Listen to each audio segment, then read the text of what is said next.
오늘 이 베드로전서 이야기는 오늘 우리에게 이것을 이야기해 주고 있습니다. 무엇이냐면 핍박을 받을 때 우리가 핍박을 받고 고난 속에 있을 때 우리는 어떻게 살아야 하는가? 어떻게 이 핍박을 이겨야 하는가? 또 고난을 이겨야 하는가?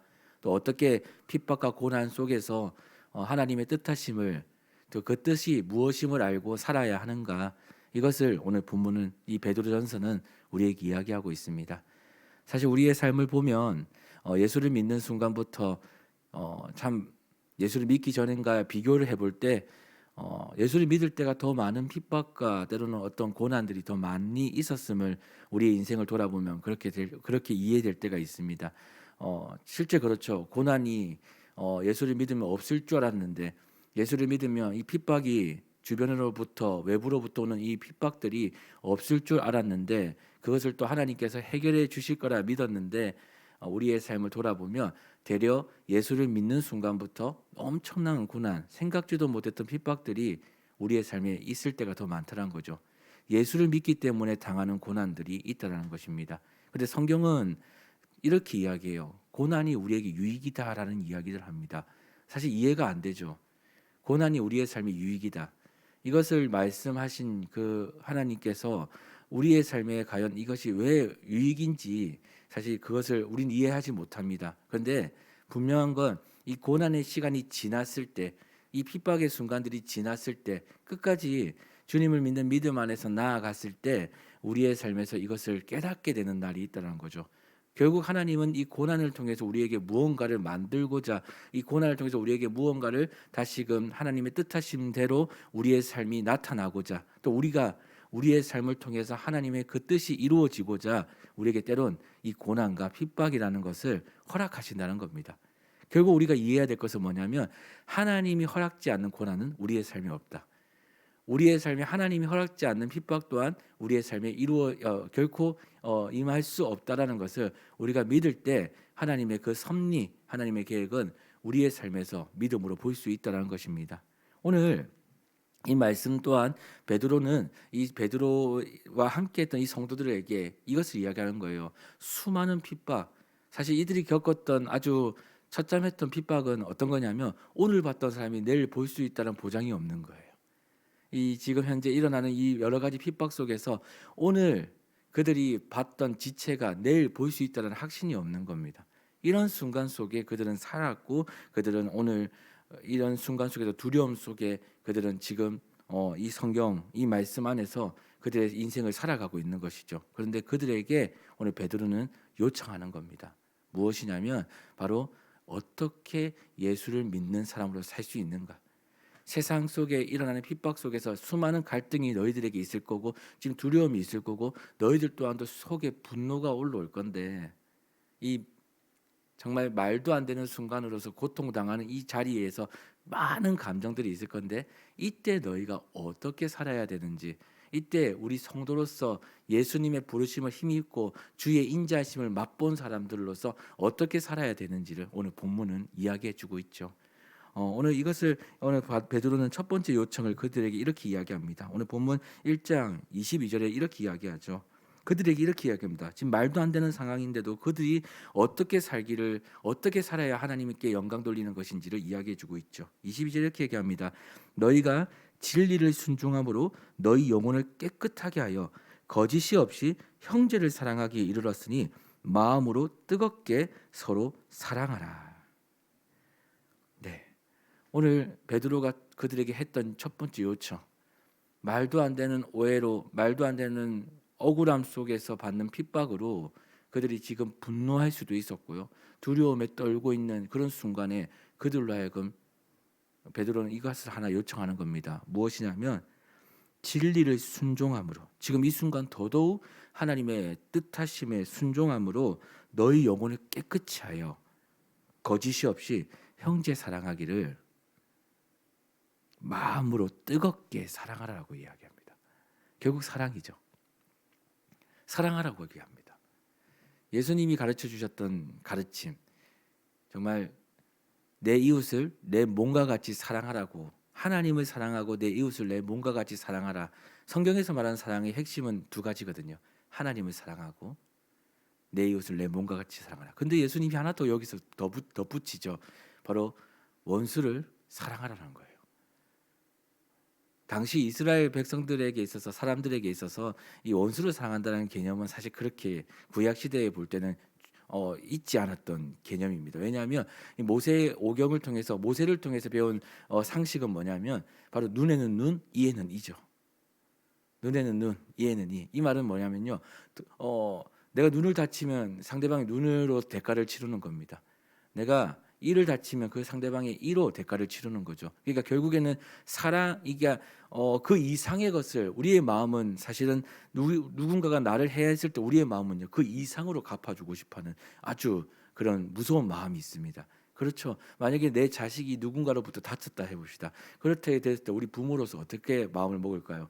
이것만 대가를 치르겠다 하겠습니까? 그렇지 않아요. 우리는요 더 큰 내 분이 풀릴 만큼의 어떤 그 이상의 대가를 바랄 겁니다. 그게 우리 일이거든요. 근데 이 모세는 하나님을 말씀을 통해서 이야기해 주는 거죠. 눈에는 눈, 이에는 이. 여기까지. 이것도 자비라고 생각했고 이것도 긍휼이라고 여겼을 겁니다. 그런데 예수님의 가르침은 원수도 사랑하라. 원수마저도 눈을 다쳤더라도 이것을 그냥 덮고 사랑하라는 거예요. 말도 안 되는 일이죠. 오늘 근데 그 가르침을요 베드로가 예수님의 제자인 베드로가 오늘 이 성도들에게 이야기하고 있는 겁니다. 그들을 뜨겁게 사랑해 주라. 영혼의 깨끗함을 가지고 너희가 정말 진리 안에서 오늘 말씀을 읽어보면요 너희가 그리스도의 인자하심을 맛봤다면 하나님을 만났다면 예수님을 믿었다면 그 사랑을 힘입었다면 너희도 그 사랑에 힘입어 이 순간 예수님과 같이 그들을 사랑해 줘라라고 이야기해요. 여러분 우리도 다 이렇게 살고 싶지 않습니까? 저도 오늘 이 말씀을 준비하면서 진짜 내가 좋아하는 사람 사랑하기 너무나도 편하거든요. 너무나도 쉽거든요. 그런데 내가 내 마음에 조금이라도 불순한 감정이 생기게 하거나 내 마음에 조금이라도 갈등을 주거나 내 마음에 때로는 두려움을 주는 대상이 있다면 우리 사실 쉽게 그들 사랑할 수가 없거든요. 사랑할 수 없습니다. 그런데 마음 한켠에는 원하고 있어요. 사랑하기를.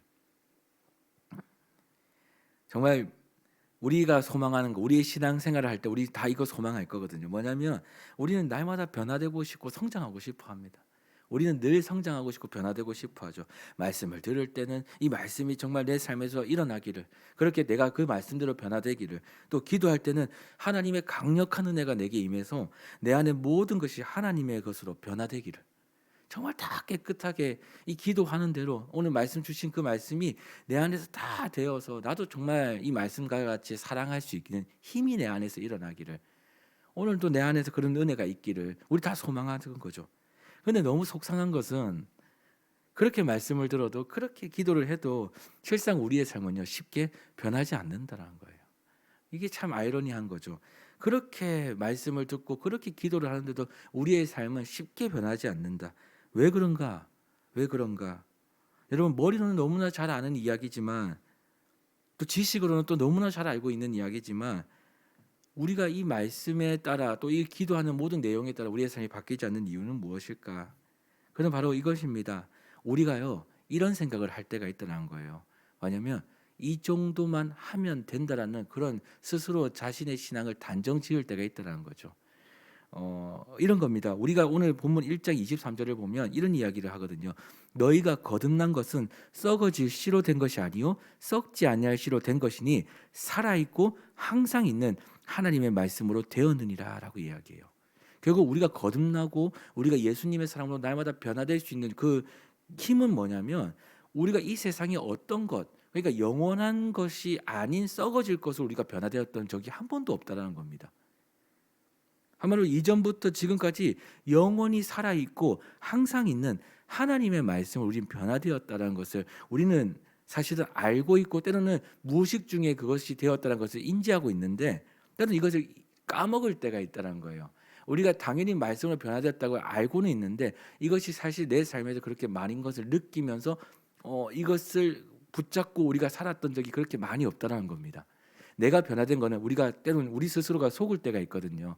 내가 변화됐던 거는 바로 내가 그 어떤 것을 많이 감당했기 때문에 내가 바뀌었다라고 생각할 때가 있어요. 교회 일을 많이 했기 때문에 내가 예수님의 사랑으로 변화되었다. 두 번째 우리가 스스로 속을 때가 뭐냐면 내가 그 어떤 사람 때문에 내가 변화되었다라고 스스로 생각할 때가 있어요. 그래서 우리가 가끔 그런 생각 속에서 나도 변화되기 위해서 내 모든 집중이 조금 다른 방향으로 갈 때가 있는데 실상 우리가 진짜 깨달아야 될 것은 뭐냐면 저도 마찬가지입니다. 이 말씀이요. 하나님이 우리가 하나님의 일들을 잘 감당하는 가운데 또 우리가 사실 성도님들과 교제를 하는 가운데 하나님께서 다 예비하신 은혜가 있는데 그 속에서 주시는 말씀이 있는 거예요. 그 속에서 주시는 하나님의 깨달음이 있는 거예요. 사실 우리는요 어떤 대상 때문에 변화된 게 아니고 우리가 많은 일들을 감당해서 변화된 게 아니라 그 속에 주신 하나님의 말씀이 깨닫게 해주시는 주님의 뜻이 우리가 모르는 사이에 우리로 변하게 했다는 거예요. 오늘 여기까지 여러분을 성장시켰다는 겁니다. 말씀을 듣는 이 자리에서 주신 말씀이 또 생각나게 해서 주님이 그것으로 말미암아 우리를 변화시켰다는 거죠. 이게 뭐냐면 바로 어느 날 갑자기 내 안에서 변화된 하나님이 주신 은혜로 말미암은 열매인 거예요. 오늘 우리는 그렇게 변화되어 왔는데 어느 날 갑자기 우리가 어떻게 됐냐면 이 정도 하면 됐다. 그러니까 우리가 무언가를 감당했다고 생각하니까 이 정도 하면 됐다라고 생각하는 그 마음이 우리의 마음에 자리 잡게 되는 겁니다. 그때 어떤 일이 벌어지냐면 우리의 변화와 성장은요 멈추게 돼요. 어제 예수님 믿는 사람처럼 잘 살았는데 오늘 그게 잘 안 되는 날이 있습니다. 왜냐하면 이것이 멈췄기 때문에 그래요. 예수를 믿는 이 믿음은요 어제 잘했다고 해서 오늘 잘할 수 있다는 보장이 없습니다. 이 믿음은요 매일매일 하나님의 말씀으로 우리가 변화되고 성장되고 오늘 이 자리에서 오늘 우리에게 허락된 이 하루 가운데 오늘 이 새벽 예배 가운데 오늘 주시는 그 은혜로 말미암아 또 우리는 새롭게 변화되는 겁니다. 새롭게. 어제 사랑했다고 해서 오늘 사랑할 수 있다는 보장이 없습니다. 어제 주의 일을 잘 감당했다 해서 기쁨으로 감당해서 그 기쁨이 오늘도 유지된다는 것에 대한 보장이 없습니다. 왜냐하면 하나님은 그때 주시는 은혜가 있어요. 그 은혜를 우리가 이 정도면 됐죠라고 마음을 먹는 순간 그 은혜가 우리 안에 열매로서 자리 잡기가 참 어렵다는 거예요. 그때 우리의 신앙은 멈춥니다. 성장이 멈추죠. 변화가 멈춥니다. 그러다 보니까 어느 날 갑자기 바뀌지 않는 자신의 모습을 보고 분을 가슴이 아파하는 거죠. 속상해하는 거죠. 그런데 우리가 계속해서 변화되고 성장할 수 있는 비결은 뭐냐면 오늘 내게 주시는 은혜, 이 말씀을 오늘 그 말씀이 내 삶에 정말 이루어지기를 늘 이 말씀이 내 안에 새롭게 주시는 말씀이라 여기며 이 말씀을 간절히 사모하며 이 말씀대로 나아가는 것. 그때 그 말씀을 믿고 순종하며 나아갈 때 하나님이 우리에게 어떤 은혜를 주시냐면 나도 모르는 사이에 이 말씀을 붙잡고 살아갈 때 어느 날 갑자기 내 안에 변화와 성장이 일어났다는 것을 그런 날을 하나님 허락하실 때가 있다는 것입니다. 여러분 우리의 삶은 고난이 있고 핍박이 있습니다. 근데 왜 고난과 핍박을 주냐면 실제로 우리의 신앙은요 핍박과 고난 속에 있을 때 성장합니다. 왜냐하면 이 말씀이 너무 간절하거든요.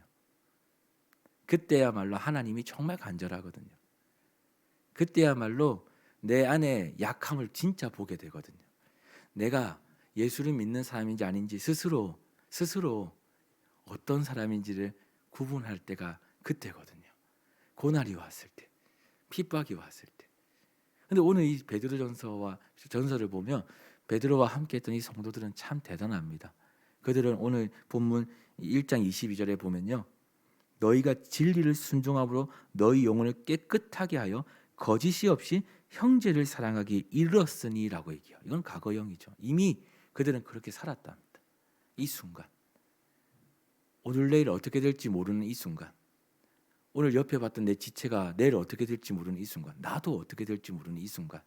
이 로마의 핍박, 엄청 대환란의 이제 이 박해 속에서 그들이 어떻게 될지 모르는 오늘 어떻게 될지 내일 어떻게 될지 모르는 이 순간 예수를 당장이라도 부인하고 살아갈 수 있는 이 순간 그들은 끝까지 주의 말씀을 사모하고 오늘도 되려 예수님의 가르침을 본받아 이 말씀을 의지하고 사랑하기에 그들을 예수님의 사랑으로 사랑하기에 오늘도 나아갔다는 것입니다. 사랑하는 성도 여러분, 오늘 저는 오늘 이 말씀을 통해서 우리가 오늘 어떻게 이 하루를 보내면 좋을까라는 생각을 한번 해보았습니다. 그 무엇이냐면 바로 오늘도 여전히 우리는 우리의 힘으로 변화될 수 없다는 생각을 그런 생각을 가지고 오늘도 우리의 상황을 우리 스스로 바꿀 수 없다는 그런 생각을 가지고 오늘도 주의 말씀을 한번 붙잡고 끝까지 오늘 주님 주신 말씀을 바라보고 이 말씀이 나를 변화시킨다는 사실을 믿으며 오늘도 나아가는 하루가 되기를 간절히 소망합니다. 하나님의 은혜는 이것입니다. 바로 뭐냐면 베드로전서 오늘 말씀 2장 5절에 보면 이런 이야기를 합니다. 너희도 산돌같이 신령한 집으로 세워지고 예수 그리스도로 말미암아 하나님이 기쁘게 받으실 신령한 제사를 드릴 거룩한 제사장이 될지니라. 아멘. 여러분 이 말씀은 이겁니다. 우리 개개인은요 하나님 앞에 어떻게 부르심을 받았냐면 예배자로 부르심을 받았어요. 하나님이 제일 기뻐하는 것이 있습니다. 예배입니다. 오늘 여러분을 하나님이 부르실 때 이 예배를 여러분을 통해서 받고자 하시기에 한 분 한 분을 아주 태초부터 만드시는 그날부터 아주 귀한 영혼을 예배를 드릴 수 있는 그 믿음을 가진 영혼을 여러분에게 다 부어주시며 그렇게 여러분을 창조하셔서 오늘 이 자리에서 여러분의 예배를 받으시거든요. 얼마나 하나님은 기쁘시겠습니까? 그런데 우리가 오늘 이 공예배 자리뿐만 아니라 우리의 삶의 모든 예배 자리에서도 어떻게 살기를 원하냐면 오늘 거룩한 신령한 제사를 드릴 제사장으로 살기를 소망하는 거예요. 오늘 이곳에서 우리의 사랑이 나타납니다. 오늘 이곳에서는 주님의 은혜가 사실은 보여져요. 참 교회 모험은 그래 되지 않습니까? 그런 힘이 막 나지 않습니까? 은혜가 충만한 곳이라서 그렇습니다. 그런데 또 우리의 삶의 자리, 우리의 삶의 초소에는 그렇게 되지 않는 내 모습을 볼 때가 있죠. 그런데 그곳은 은혜가 없어서 그렇겠습니까? 그렇지 않습니다. 그곳에서도 우리가 삶의 제사를 신령한 집을 세우는 신령한 제사를 드리는 그런 하나님의 제사장으로서 거룩한 제사장으로서 하나님은 그곳에서도 우리가 그렇게 살아가기를 소망하는 겁니다. 오늘 그곳에서 여러분이 마주한 갈등이 있다면 만약 그곳에서 마주한 고난과 핍박이 있는 자리라면 여러분 그곳에서 소망을 한번 가져보셨으면 좋겠습니다. 고난이 유익이라고 말씀하신 하나님의 뜻이 있거든요. 고난 속에 주실 은혜가 있다는 사실을 믿으며 오늘 그곳에서 주님께 예배를 드려보시는 여러분이 되기를 소망합니다. 삶으로 드리는 예배, 살아갈 수 없는 중에 살아갈 수 있는 힘을 하나님께 구하시며 또 기뻐할 수 없는 중에 기뻐할 수 있는 힘을 하나님께 구하시며 그 삶의 자리에서 그 고난 속에서 하나님의 뜻, 이 말씀이 나를 변화시킬 것임을 분명히 믿으시며 오늘 이 하루를 그곳에서 제사장으로 살아가는 저와 여러분 되기를 소망합니다. 거룩한 제사장이 되어서 오늘도 승리하는 하루가 되기를 소망합니다. 하나님이 우리와 함께 하신다는 믿음을 가지고 오늘도 그곳에서 주의 말씀을 간절히 사모하며 오늘도 그곳에서 신령한 예배로 하나님께 영광 돌리는 복된 저와 여러분 되기를 간절히 소망합니다. 제가 기도하겠습니다.